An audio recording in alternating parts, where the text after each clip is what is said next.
Ever get that feeling? You know, like when you think, yep, I could write the book on my life's worst days. Uh-huh. Well, today we're diving into a story where our main character, Joe, is basically living through one of those days. Okay. The year is 1981, the setting, Oh, yeah. Seattle, and her divorce papers. Yeah. Fairly dry, Oof. Not the best start. definitely not the recipe for a rom-com, No. but I think starting in a place of vulnerability, you know, kind of like where Mm. Joe is, it makes you root for the character even more. What do you think? Yeah, I totally agree. When someone's starting from their lowest point, it just makes their journey that much more compelling. Exactly.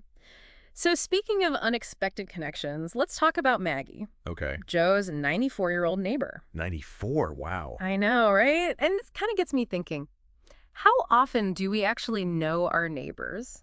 It's true. It's like this strange thing about living in the modern world. We're more connected than ever, but sometimes I don't even know the people living right next door. It's like we're surrounded by these silent histories, just waiting to be uncovered. And sometimes those untold stories, Mm-hmm. they're the most fascinating ones. Like Maggie's. I mean, like, this is no ordinary grandma, right? This woman's house, it's like a museum Oh, filled with art and trinkets from all over the globe.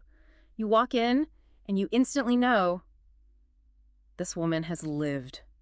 you can just picture the stories behind each piece, right? Mhm. Each one a little window into a different time and place. Totally. And it makes you wonder what kind of life leads to that kind of collection, you know? It's like she's a collector of experiences, not just objects. 100%. But she also seems like the kind of person who actually knows how to slow down and appreciate those experiences, to be present. I like that. Which is probably why she decides to whisk Joe away for a fancy birthday dinner to celebrate turning 40. Oh, that's so sweet. Right. Talk about the ultimate distraction from heartbreak, Yeah. burying your sorrows in five-star cuisine. Sometimes that's the best medicine. Ah. So what happens at this dinner? Well, let's just say Maggie drops a bombshell. And this is no ordinary gossip like, oh, I saw your ex at the grocery store. This is a truth bomb that's bigger than any dessert cart. Okay, you've got me on the edge of my seat. What is it?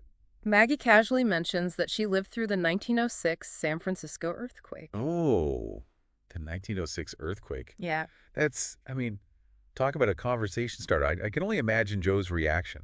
I know, right? It's one thing to read about historical events in textbooks, Right. but to sit across from someone who actually lived through it. It makes history real, doesn't it? Personal. Totally. And Yeah. it's more than just surviving the earthquake, right? Maggie reveals that she almost died during the quake. And get this, she was only saved because a young artist named Orlando pulled her from the rubble. Wow. And amidst all that chaos, under a sky full of smoke and debris, what happens? What? They fall deeply in love. Oh, wow. Okay, hold on a sec. A devastating earthquake, near-death experience, and a whirlwind romance all in one evening. Right. Talk about a story that just grabs you. I know, right? I'd need like a whole other slice of birthday cake just to process all that. It gets even more complicated, though, because, well, the earthquake. It separates Maggie and Orlando. Oh. Yeah, he's badly injured. And even though she tries everything to find him again, she never does. I can't imagine carrying a love story like that, for decades. It's heartbreaking. I mean, part of me thinks I just want to put it away in a little box, label it what if, and move on. Yeah, but Maggie doesn't. Yeah. And that's what I find so compelling about her. Because she doesn't just carry this love story with her, Yeah. This whole time, she's been actively trying to find Orlando. Oh, wow. And remember, this is 1981 we're talking about. Right. No Google, no Ancestry.com to help her out. Finding someone back then, talk about a challenge. Exactly. It speaks volumes about her, about her dedication, her perseverance. She doesn't give up easily. Wow. So she tells Joe all this about her decades-long search. And then, get this, she invites Joe on a road trip back to San Francisco to try and find Orlando. Or at least find out what became of him. Wow. Imagine that. You're Joe. Yeah. Reeling from a divorce, trying to figure out the whole co-parenting thing, probably feeling a little lost yourself. Totally. And suddenly you're presented with this adventure, like stepping into a real-life mystery novel. It's like Maggie throws her a lifeline without even realizing it. 100%. And, you know me, always up for a good road trip, especially one with a purpose. Plus, I love that little detail in the book about Maggie's meticulous planning. Oh, yeah, what about it? Color-coded folders, maps, the whole 9 yards. She means business. That's so Maggie. But it also highlights something really important, right? Even with all her careful planning, the odds are not exactly in their favor. True. No internet to help narrow things down. It's like searching for a needle in a haystack. A really big haystack. Okay, you gotta tell me. What happens next? The suspense is killing me. They hit the road, get to San Francisco, then what? So, picture this. Maggie and Joe, two women from totally different generations brought together by this shared mission. They're navigating the city, poring over old archives, chasing down leads that lead nowhere, even resorting to calling every single Gallo in the phone book. Can you imagine? I bet there were a lot of confused gallows in San Francisco back then. Probably.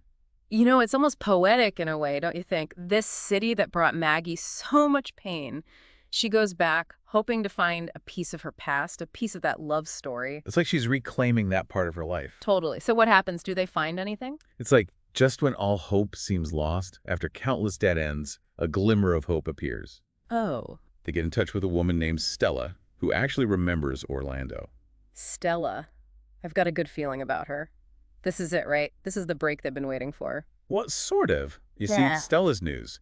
It's both heartbreaking and surprising, Okay, now I'm really curious.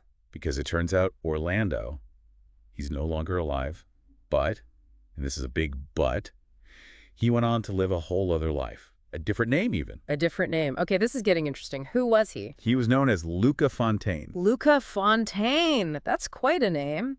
So Orlando, the man Maggie fell head over heels for, during the earthquake, he reinvents himself as this whole other person, Luca Fontaine. I can't even begin to imagine what Maggie must be feeling. It's almost like something out of Shakespeare, isn't it? Yeah. Past and present colliding, love and loss, identity, reinvention, all these things swirling together. It's a lot to take in. So what happens next? Does Maggie just call it a day, pack up her color-coded folders, and head home? Not Maggie. Remember, this is a woman who understands perseverance.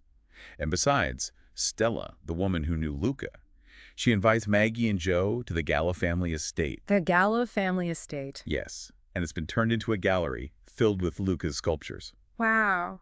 So they walk into this house, and it's like stepping right into Orlando, or rather, Luca's mind.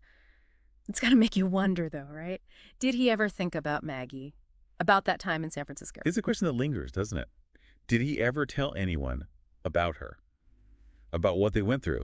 It's like, even though he built this whole new life, took on a new identity, his art, it's like this bridge across time, connecting him back to that past. Like a conversation they can finally have, even though he's not physically there. That's a beautiful way to put it. And I'm guessing this visit to the estate, it's about more than just admiring sculptures, right? There's got to be something more. You're right. Enter Antonio, Antonio, who's that? Orlando's great-nephew. Mm-hmm. And here's where it gets really interesting. He looks a lot like Orlando, according to the book. Hold on. So he has Maggie, who spent decades searching for this lost love. Right. She finds his art that's tangible linked to his spirit, and now she meets someone who looks just like him. Talk about a blast from the past. It's like history's repeating itself. Exactly. It's these echoes across generations that I find so fascinating. And if we dig a little deeper, we learn that Antonio, he's going through his own rough patch, a really messy divorce, just like Joe. Wow, so now we have parallel journeys happening. Hidden legacies, a potential love connection. This is why I love a good deep dive. Always full of surprises. It's never a straight line, is it? But it's not just about the romance either, Maggie. She gets inspired by rediscovering Orlando's talent and decides to use her wealth to establish a permanent gallery in San Francisco dedicated to his work. That's amazing. It's like she's taking this bittersweet love story and creating something beautiful from it, something that will inspire others for years to come. Exactly. What I find interesting is that she chooses to honor him using his chosen name, Luca Fontaine. It's like she's acknowledging that Orlando, the man she knew, was just one chapter in a much larger, more complex story. It's about accepting the whole picture, even the parts that are painful or confusing. It's like she's finally letting go of the what-ifs and making peace with how things turned out. Exactly. Letting go of the past to embrace the present. So we end with Maggie finding a sense of closure, Joe maybe finding new love, and Orlando's art finally getting the recognition it deserves. What a story. And what a reminder that sometimes the most profound discoveries, they're hidden in plain sight, just waiting for us to unearth them, like those untold stories in our own families and our communities. It's true. We're surrounded by these hidden histories, these threads of the past woven into the fabric of our lives. It's like we all have a little bit of an archivist in us, driven to piece together those fragments, to find meaning in the present by understanding the past. Beautifully said.